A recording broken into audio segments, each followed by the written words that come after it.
Well, hello. You'd think I would at least have the good sense and decency and manners to put away that hair dryer, but you'd be wrong. But I do have the sense to tuck this trash can that's full of paper out of the way so that you just have a straight shot, a straight view of all those cords. It's like cord spaghetti down there, you guys. Cord sketty. Spacordi. Who really cares?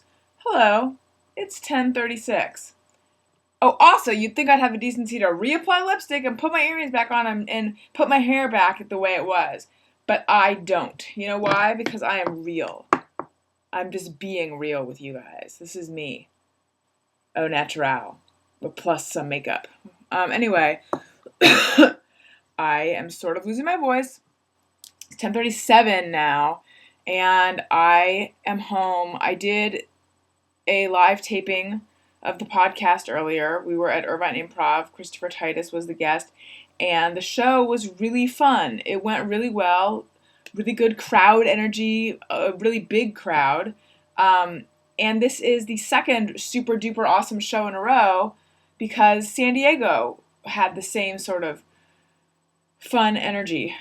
So I say, you guys are awesome. Unless the you guys who is watching this isn't part of that crowd, in which case you should be more like that crowd. But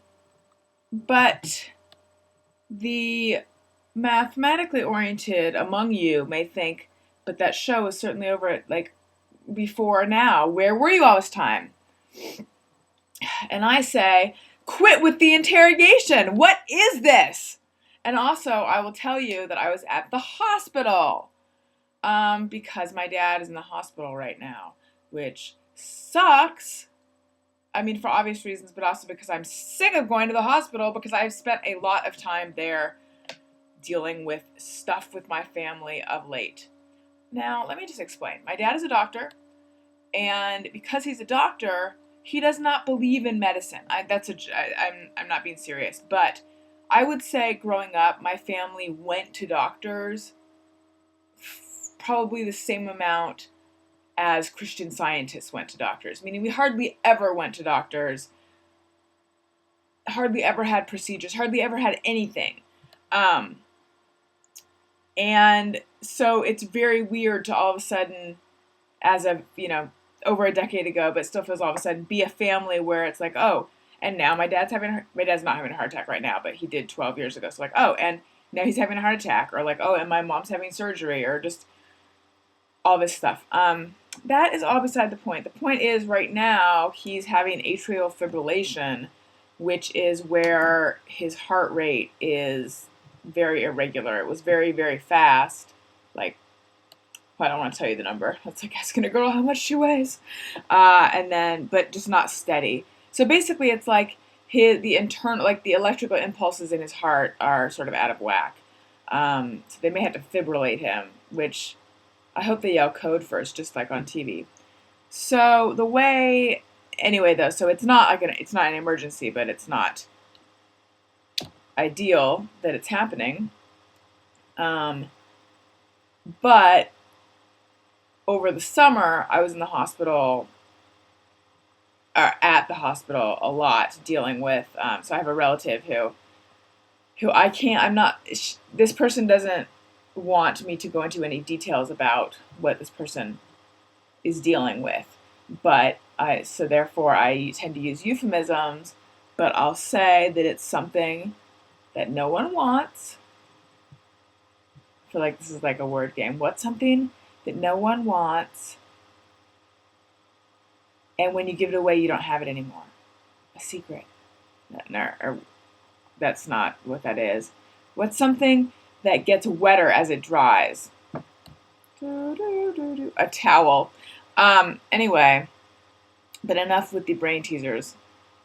So anyway, yeah, this person had something, or was dealing with the diagnosis of something awful, and was in the hospital for a while, and I was there, and that's actually, I think I've gone into this as, essentially the catalyst for me moving out here, although I'm happy I'm here.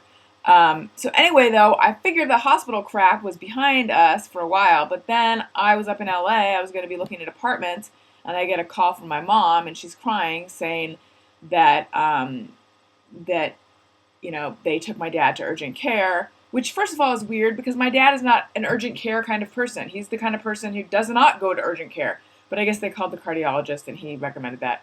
So, and then urgent care called 911, and then that's when my mom got alarmed. So, instead of going to Sherman Oaks to rule out my living in Sherman Oaks, I keep wanting to say Sherwin Oaks, but it's Sherman Oaks. I went to the hospital. So, yeah, and then today I was feeling like, that's how I was feeling, I really don't feel like putting on a show. I just feel like this. And then it turned out to be a really fun show, so I'm just happy that something else kind of took over. And, for that period of time, I wasn't even thinking. I was just totally engaged in performing. So, yippee. My poor sister, so my sister's in New York, and she and I have talked about this quite a bit, about when the shit goes down with your family, what it's like being the child who is there and who therefore is in the caretaker role versus the one who's across the country who gets to do whatever the fuck they want. I'm just kidding. If you're watching this, I'm just kidding. I really am, though. I think there's pluses and minuses to both. If you're across the country, you feel powerless and you feel confused. And so anyway, I've been talking to her, and she's just like, because, my mom called her crying. And we can't figure out, did our mom call us crying because she needed us? Like, did she want me to come down to the hospital because she needed me, which is okay, or because that's how much of an emergency she thought it was. And I don't know if she even knows the difference. But my sister, so when you wake someone up in the middle of the night and they might sort of startle and just be like, what? Not me. I wake up in the middle of the night and I'm like, hey, you guys, if there's a camera near me. But my sister still has this, like, I just don't know what the fuck is going on sense. Or not even a sense. Those are the words she's saying. She just still seems like someone kind of woke her up in the middle of the night and said a bunch of stuff, and she's processing, and she doesn't know, like, should she be worried? Should she not? Should she be hopping on a plane?